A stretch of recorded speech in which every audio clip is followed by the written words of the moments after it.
Okay, TBH Labs နေကြိုဆိုပါတယ်ဒီနေ့ကတော့ကျွန်တော် studio ထဲမှာမဟုတ်ဘူးကျွန်တော်ဒီနေ့အပြင်ရောက်နေတယ်အပြင်ဆိုတာမှာ Aphrodite Myanmar လာပြောတယ်မြန်မာမှာတော့မဟုတ်ဘန်ကောက်မှာ Aphrodite Myanmar က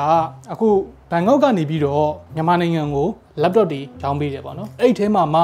ကျွန်တော်စိတ်ဝင်စားဖို့ကောင်းတယ်လို့ထင်တဲ့ဈေးတက်တာတဲ့ဈေးတော်တဲ့ model တချို့ကိုကျွန်တော်ဒီနေ့ unboxing လုပ်ပေးမယ်ဆိုတော့ကျွန်တော်ဒီနေ့ unboxing လုပ်မယ်အနောက်က laptop တွေအခုမြင်နေရတဲ့ laptop တွေအကုန်လုံးဒီ brand new တွေကြီးပဲ warranty ရမယ် Time warranty ပေါ့နော်warranty ကတစ်လုံးနဲ့တစ်လုံးတော့နည်းနည်းကွာခြားမှုရှိနိုင်တယ်ထားပါတော့3 year warranty ရှိမယ်ဗျာနော်2 year warranty ရှိမယ်ဗျာ3 year မှာ3 year အပြည့်မဟုတ်ဘဲနဲ့2နှစ်နဲ့17လတော့2နှစ်နဲ့10လတော့အဲ့လိုမျိုးတွေလည်းရှိကောင်းရှိနိုင်တယ်ဆိုတော့တစ်လုံးချင်းစီပေါ်မှာတော့ကွာလိုက်မယ်ဒါကတော့မဝယ်ခင်မှာတစ်ချက်မေးပြီးတော့ဝယ်ပေါ့နော်ဘယ်ကနေစရင်ကောင်းလဲcreator series ကနေကျွန်တော်အရင်စလိုက်မယ် creator series မှာ okay ဒီကောင်ဆိုလို့ရှိရင် Asus ရဲ့ ZenBook Pro 14 OLED ZenBook Pro ရိုးရိုးပေါ့နော်ဒါက Duo မဟုတ်တဲ့ကောင်ပေါ့အများကြီးဖောက်ပြမှာဆိုတော့တစ်လုံးချင်းစီကိုတော့အသေးစိတ်တော့ပြောပြမနေတော့ဘူးဒီကောင်မိုက်တယ်အရန်သင်းနဲ့လိုက်လည်းမဟုတ်ဘူး Pro တွေအတွက်နည်းနည်းအဆင်ပြေတဲ့14 inch ပေါ့နော် virtual dial လေးပါမယ်ဆိုတော့ဒီမှာတခုသတိထားမိလားတော့မသိဘူးဒီမှာထိုင်းစာလေးတွေတော့ပါတယ်ပေါ့နော်ထိုင်းကနေဝယ်ပြီးတော့ရောင်းတာဖြစ်တဲ့အတွက်ဒန်းသလွန်သီးတွေခေါ်မလားပဲပင်မောက်လေးတွေခေါ်မလားအဲ့ကောင်လေးတွေတော့နည်းနည်းတီးခံပေးရအောင်โอเคဆိုတော့ဒီကောင်က Pro Duo ဖြစ်သွားပြီနှလုံးပါတဲ့ကောင်ဖြစ်သွားပြီ CPU ရော GPU ရော generation တစ်ခုနောက်ကျမယ်ပေါ့နော်ဒါပေမဲ့ Pro Duo ကိုဘတ်9000နဲ့ရမယ်တာဒါဒီလိုပလက်စတစ်ခွာမှာတော့နည်းနည်းအာနာဒါမှလည်းမတတ်နိုင်ခွာလိုက်တော့မယ်နော် unboxing မှာဆိုကမှတော့ခွာမှာ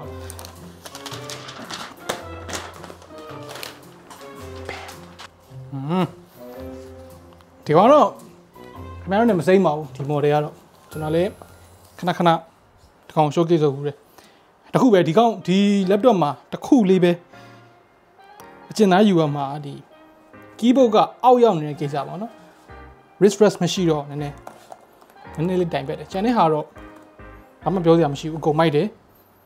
screen တစ်ခုရမယ်ဒီလောက်တင်းတန်လိုက်ဖြစ်တဲ့ဟာမှာပေါ့နော်အရင်ကြီးတင်းတန်လိုက်တော့မဟုတ်ဘူးဒီကောင်က screen တစ်ခုပါလေတော်ပြီပေါ့ okay ဒီကောင်ကတော့ကျွန်တော်မကြည့်ဘူးဗျခါမြင်ဘူးခါမြင်စားတော့ online မှာတော့မြင်ဘူးတာပေါ့နော်အပြင်မှာတော့မမြင်ဘူးပေါ့ဒီကောင်က Gigabyte Aero 14 OLED ပုံမှန်လင်းပြောရရင်ဈေးနှုန်းရတော့ဒီကောင်လေးကနည်းနည်းပိုတန်တယ်လို့ပဲဟို Pro Duo တွေပါတွေကတန်တာတော့ဟုတ်တယ်ဒါပေမဲ့ generation တစ်ခုအောက်သွားပြီလေဒီကောင်ကကျတော့နောက်ဆုံး gen last gen ပေါ့နော်ဘူးကတော့တော်တော်သားနာတယ်ကွယ်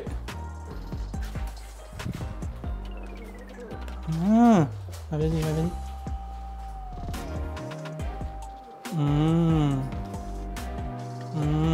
creativity starts here okay သူရဲ့ plastic bag တွေပါတွေကမိုက်တယ်ဒီကောင် design မိုက်တယ်ဟာသူ material တော်တော်မိုက်တယ် material ကြိုက်တယ် design ကြိုက်တယ်အရောင်ကြိုက်တယ် keyboard မှာသုံးထားတဲ့ font ကြီးကြိုက်ဘူးဒါတော့ကျွန်တော်ပဲမကြိုက်တာပေါ့နော်ကြိုက်တဲ့သူလည်းကြိုက်မှာပေါ့ keyboard က travel တော့နည်းနည်းတယ်ဒါပေမဲ့ကျဲရတာတော့မိုက်တယ်ဆိုတော့အမြင်မလှဘူး ergonomic ကိုသဘောကျတယ် touchpad ကလည်းလုံးလုံးလောက်ကြီးတယ်ကျဲတယ်ဒါ ZenBook S13 OLED Ryzen 5 6600U နဲ့ 16GB 512GB 13.3 inch 2.8GB OLED အဲ့ဒါမှ onboard graphics နဲ့ပေါ့နော်ဈေးကဘတ်35,990ကနေပြီးတော့ဘတ်2,000ဝယ်အတိဒီကောင်လည်းတော်တော်လေးတန်တဲ့ထဲမှာပါတယ်ဒီကောင်ကိုကျွန်တော်ကြိုက်တာအရန်ပေါ်တာကိုကြိုက်တယ်ရှမ်းပေါ့ရှမ်းပါရှမ်းပေါ့တပဖြစ်ဒီဘူးမှလည်းတော်တော်ပေါ့နေအော်ကောက်လေးချင်းက 1kg ပဲရှိတယ်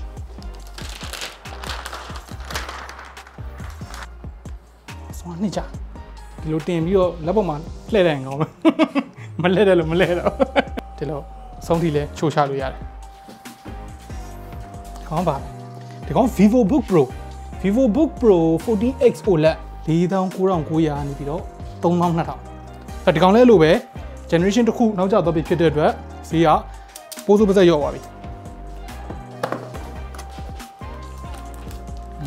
ဒီကောင်တော့နည်းနည်း chunky boy ဖြစ်သွားပြီ Pro series ဆိုတော့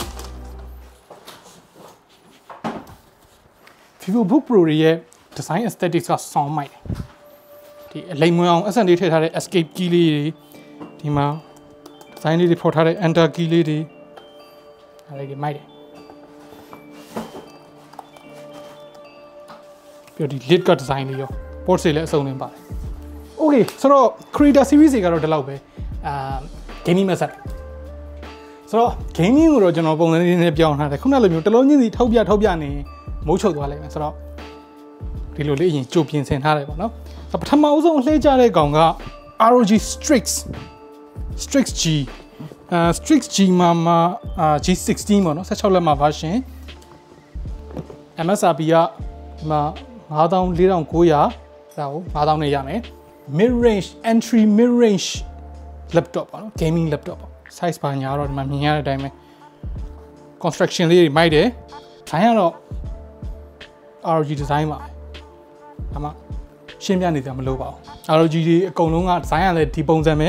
keyboard တွေကလည်းဒီပုံစံပဲ trackpad တွေကလည်းဒီ view ပဲ။ Okay ဆိုတော့နောက်တစ်လုံးဒီကောင်ကတော့နည်းနည်းဆရာကျသွားပြီ။ဒီကောင်က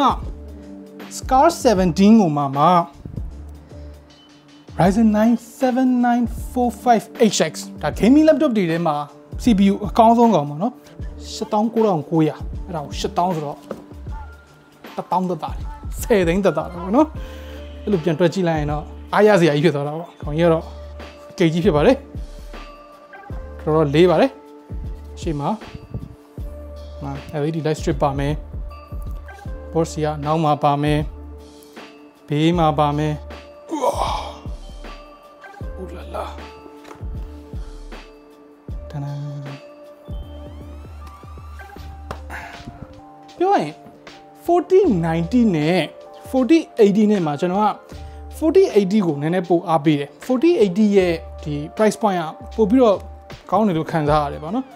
အထူးသဖြင့်ဒီလိုမျိုးဈေး1000လောက်တက်တာသွားပြီဆိုလို့ရှိရင် no brainer ဖြစ်သွားပြီ8000နဲ့ဗျာဒီ spec ရတာဗျာမဖြစ်နိုင်ဘူးဗျာပုံမှန်ဆိုရင် okayနောက်တစ်လုံးက MSI ဖြစ်သွားပြီ MSI Star 17 Studio ဒီကောင်ကခုနကကောင်ထက်ပိုဆရာကြတယ်ဒီကောင်က 3900H ရဲ့ 64GB 2TB 17.3 inches 4K 144Hz ကိုမှ 4090ဒီကောင်ဈေးရော့တာကြီးရက်ဆက်မရှိုးလိုက်3,4,900ကနေပြီးတော့3,100ဆိုတော့ MSRP ထက်4,000သက်သာဟုတ်တယ်4,000သက်သာသူ့နာမည်လေးအတိုင်းပဲ start ဆိုတဲ့အတိုင်းပဲရုပ်ကတော့တကယ် start ပဲဘာမှထူးဆန်းတဲ့ကောင်လို့မထင်ရဘူးပပလေးတကောင်တော်တော်ဟွာဖြစ်တာပဲဟာခုနကတော့ Strix တွေနဲ့ Scar တွေနဲ့ရှင်ကြည့်လိုက်လို့ရှိရင်တကယ်ပပလေးအနောက်မှာဒီလိုကင်ဖို့လက်ကင်လေးတောင်ပါလိုက်သေးတယ်မြောက်ပေးတယ်ပြီးမှဒီလေးချက်စားမြောက်ပေးလို့ကင်နေရှောက်မလို့နဲ့တော့တကယ်ကင်စီအဲ့လိုကင်ဖို့လုပ်ထားတာတော့မဟုတ်ဘူးအဲ့လိုလုပ်ထားတာဟုတ်ရှင်လည်းဟုတ်မှာပေါ့နော်ပြုတ်ကြရင်တော့ကျွန်တော်လည်းမဆိုင်ဝါဒီကောင်ရဲ့ဒီဆောက်ပုံကတမျိုးလေးသူပုံစံလေသုံးရတဲ့ material ကလည်းနည်းနည်းဆန်းတယ်အပြင်မိုင်းကိုကြိုက်တယ်အပြင်ကိုဟိုဒီအနောက်ဖက်ရုပ်ပေါ့နော်အဲ့ကောင်ကိုကြိုက်တယ်ရှေ့ဘက်ယူကြည့်ရတော့လည်းရုပ်ဆိုးတယ်လို့ခံစားရတယ်သိဘူးဒီလိုရှေ့က screen ကဒီလိုဖြစ်သွားတာကျွန်တော်တော့မဟုတ်ဘူးပေါ့နော်ကြိုက်တဲ့သူတော့ကြိုက်မှာပေါ့ဗျာတိန်လေးတွေဈေးလျှော့ပေးနေပြီကိုတို့ရေလက်ရတွေတော့စွမ်းထင်နေပါအဲ့ဒီဘောတော့မမိုက် Okay နောက်တစ်ခုက Predator Helios Neo 16ဆိုတော့ဒီကောင်ကကျွန်တော်တခါမမြင်ဘူးအပြင်မှာသူ့ရဲ့ design DNA ကအရန် bright ဖြစ်တယ်ပေါ့နော်နောက်ဘက်မှာအဲ့အပြာရောင် accent လေးတွေကအရန်ထင်းတယ်ဒီနောက်မှာရောပဲပြီးတော့ဒီ backlit မှာအဲ့လိုလေးစာသားလေးတွေပါတယ်စာသားလေးတွေဖွင့်ကြည့်လိုက်တဲ့အခါမှာတော့တိတ်ပြီးတော့ထူးခြားမှုကိုမြင်တွေ့ရမှာတော့မဟုတ်ပါဘူးအရင်မထူးခြားပါဘူးသူ keyboard က Asus keyboard တွေနဲ့တော်တော်တူတယ် Okay နောက်တစ်လုံးက MSI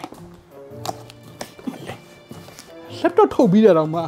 ဘူးကတော်တော်လေးကြံနေသေးတယ်ဒီကောင်ကဘာထည့်ထားလဲမသိဘူးဒီကောင်က MSI Star 16 Studio ဒီကောင် design ကျွန်တော်အရင်ကြိုက်တဲ့ laptop တစ်လုံးပါနော် MSRP က62,990ကို52,000နဲ့ရမှာဆိုတော့ဒီကောင်လဲ1000တတာတော့နော်ဒီကောင်တော့ကျွန်တော်လည်းဗီဒီယိုတွေလုပ်ပေးထားဘူးတယ်ဗာမအများဆဆထူးထူးထွေထွေပြောပြနေစရာလိုတယ်လို့မထင်ဘူးပေါ့နော်ဒီနောက်က step ဆိုတဲ့ကောင်လေးမီလင်းတာလေးကမိုက်တယ်ဒါတလို့ပိတ်ထားလဲမီလင်းနေတော့မယ်ဒီကောင်ရဲ့အဓိကဆွဲဆောင်မှုကတော့ရောင်ပဲဒီအပြာရောင်ရဲ့ဒီ chrome finish လေးရဲ့အနောက်ဘက်ကအဲ့ဒီ copper fin လေးတွေကိုမြင်နေရတဲ့ဟာရဲ့အဲ့ဒီ3ခုတွဲဆက်က very good okay ဒီကောင်ကကြတော့ MSI Factor GP68 ဒီကောင်ဒီဇိုင်းရနေတယ်ဘယ်လိုခေါ်မလဲတင်ကားကြီးလိုပဲသိရမလားကြည့်လိုက်တယ်ထူထူပြဲပြဲကြီးလိုခံစားရတယ်မကောင်းတဲ့ဘက်ကပြောတာမဟုတ်ဘူးကောင်းတဲ့ဘက်ကပြောတာသူ hinge ကတော်တော်မာတာပဲပြီးတော့ arrow key တွေကိုရှို့ဆိုတော့ဒီကောင်က Zephyrus M16 ဒီကောင်ရဲ့အထူးခြားချက်ကတော့အားလုံးပဲသိတဲ့အတိုင်းပဲ enemy matrix ပါနော်ပြဿနာပဲလင်းလည်းမလင်းခုနကတော့ငါကြတော့လင်းတယ်ဗျာနော်ကျွန်တော်ပြောရင်ရုံလိုက်လင်းတယ် enemy matrix ပါတဲ့ version ဒီကောင်တွေကကြတော့ Zephyrus G16 နေ40ဝန်းကျင်ဆိုလို့ရှိရင် i7 ကိုမှ4050နဲ့50ဝန်းကျင်ကကြတော့ i9 ကိုမှ4060နဲ့ဒီကောင်ကကြတော့ ROG Strix ဆိုင်ရှင်ကိုကြီးပြောတဲ့ပုံမျိုးကတော့တော်တော်ရောင်းရတယ်လို့ပြောတယ်ဒီကောင်က Ryzen 7 6 Gen ကိုRTX 3050နဲ့အဲ့ဒါကို brand new ပေါ့နော်330အောင်နဲ့ရမ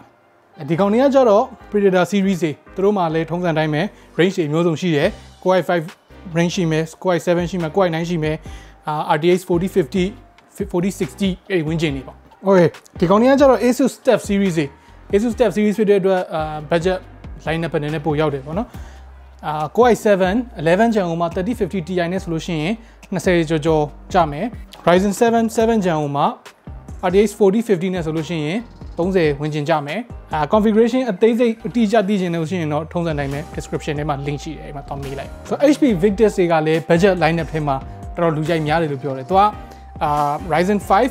7 Gen အဲ့ဒါဟိုမှာ2050ပေါ့နော်အဲ့ကောင်ဆိုလို့ရှိရင်20ဝန်းကျင်လောက်ကနေစပြီးတော့330ဝန်းကျင်ထိရှိမယ်330ဝန်းကျင်မှာဆိုလို့ရှိရင် Ryzen 7 7 Gen ကို RTX 4050နဲ့ရမယ်တခြားဂျားထဲမှာ configuration တွေကတော့မျိုးစုံရှိတယ် i5 i7 13 Gen တွေပေါ့နော်အဲ့ကောင်တွေလည်းရှိမယ်ပြီးတော့12 Gen တွေအထိလည်းရှိတယ်ဗျာ12 Gen မှာလည်း Core i5 Core i7 အဲ့ရှိပြီးတော့အကုန်လုံးတော့အစအဆုံးတော့ပြောပြမနေတော့ဘူးဒီ office use တွေပေါ့နော်ဟိုမှာ ThinkPad တွေရှိမယ်တခြား Acer Aspire series တွေ Lenovo ThinkPad တွေ MSI Modern တွေ Dell Vostro တွေစုံပဲဗျာအများကြီးပဲသူတို့ညစီပြောနေတော့ပြီးတော့မှမဟုတ်ဘူးအဲ့ဒါတွေလည်းရှိတယ်ပြီးတော့သူတို့ exclusive program ဆိုတဲ့ကောင်လေးလည်းရှိတယ်အဲ့ဒါဘယ်လိုလုပ်လို့လဲဆိုလို့ရှိရင်ဥပမာကိုကအခုဒီဗီဒီယိုမှာပြသွားတဲ့ဟာတွေကိုအခုမှဝယ်မှာပဲဖြစ်ဖြစ်အရင်တုန်းက Aphrodite Myanmar ကနေပြီးတော့ laptop ဝယ်ဘူးတာပဲဖြစ်ဖြစ်ဘယ်တုန်းကပဲဖြစ်ဖြစ်ဝယ်ဘူးတဲ့ voucher ကိုလာပြအဲ့ဒါဆိုလို့ရှိရင်အခုဒီမှာပြထားတဲ့ပစ္စည်းတွေကိုကျော်စင်းနဲ့ဝယ်လို့ရမယ်ဒီတိုင်းတော့ plain တော့လာဝယ်လို့မရဘူး voucher တော့ပြနိုင်မှရမယ်ဆိုတော့ကျွန်တော် highlight လုပ်ဖို့အတွက်ရွေးထားတဲ့ကောင်က ROG Ally ကအခုထိုင်းမှာဆိုလို့ရှိရင်2400ဝန်းကျင်ရှိတယ်ဗျာ2400ဝန်းကျင်ပါနော်အဲ့ဒါကို Aphrodite ရဲ့ exclusive customer တွေဆိုလို့ရှိရင်နော်အရင်တုန်းကဝယ်ထားမှုတဲ့သူတွေဆိုလို့ရှိရင်2000နဲ့ရမယ်ဘယ်2000ပေါ့နော်ဘယ်2000မြန်မာငွေ16သိန်းဝန်းကျင်ပေါ့အဲ့ဒါတွေမဟုတ်သေးဘူးသူကဒီ carrying case ပေါ့နော်ဒီကောင်ကဘက်1500ဝန်းကျင်လောက်ရှိတယ်အဲ့ဒီကောင်ကိုပါ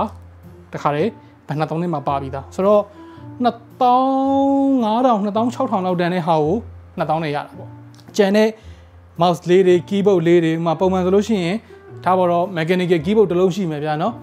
ဘတ်3000 4000နဲ့တန်တဲ့ဟာကိုဘတ်1000ဝန်းကျင်လောက်နဲ့ရတဲ့ဟာမျိုးတွေလည်းရှိတယ်တခြား deal တွေလည်းအများကြီးရှိတယ်ဒါအသေးစိတ်သိချင်ရင်တော့ထုံးစံတိုင်းပဲ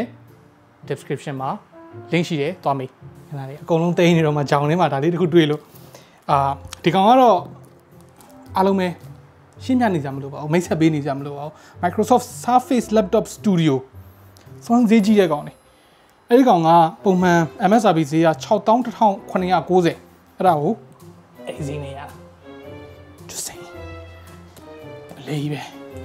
specification ကပါတယ်specification ကတော့ Core i5 11 Gen 16GB 256 SSD နည်းနည်းတော့နေတယ်ဒါမဲ့အ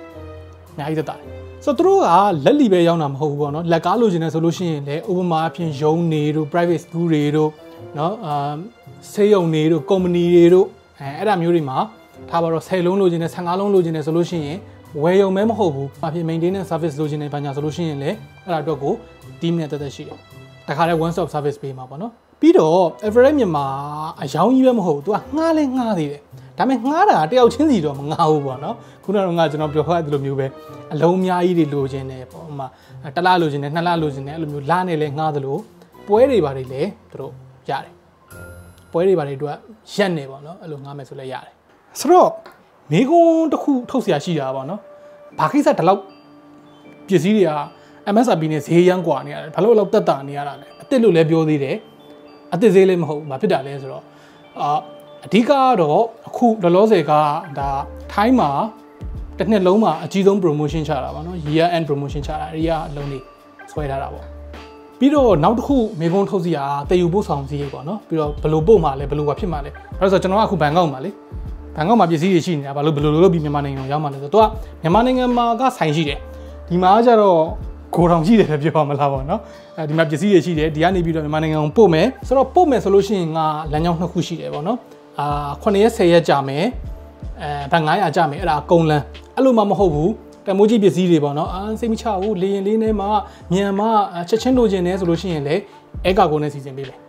မေးခွန်းတွေအကုန်လုံးတော့ကျွန်တော်ဖြေပေးလိုက်တယ်လို့တော့ထင်တယ်ကျွန်တော်မဖြေပေးလိုက်ရတဲ့ခင်ဗျားတို့မေးချင်တဲ့သိချင်တာတွေရှိတယ်ဆိုလို့ရှိရင်လည်းဒီအောက်က comment မှာလည်းမေးရင်လည်းမေးဒါမှမဟုတ် description ထဲမှာ link ရှိတယ်အဲ့မှာတစ်ခါတည်းသွားပြီးတော့မေးရင်လည်းဝယ်ရင်လည်းဝယ်တဲ့တယ်လို့ရတယ်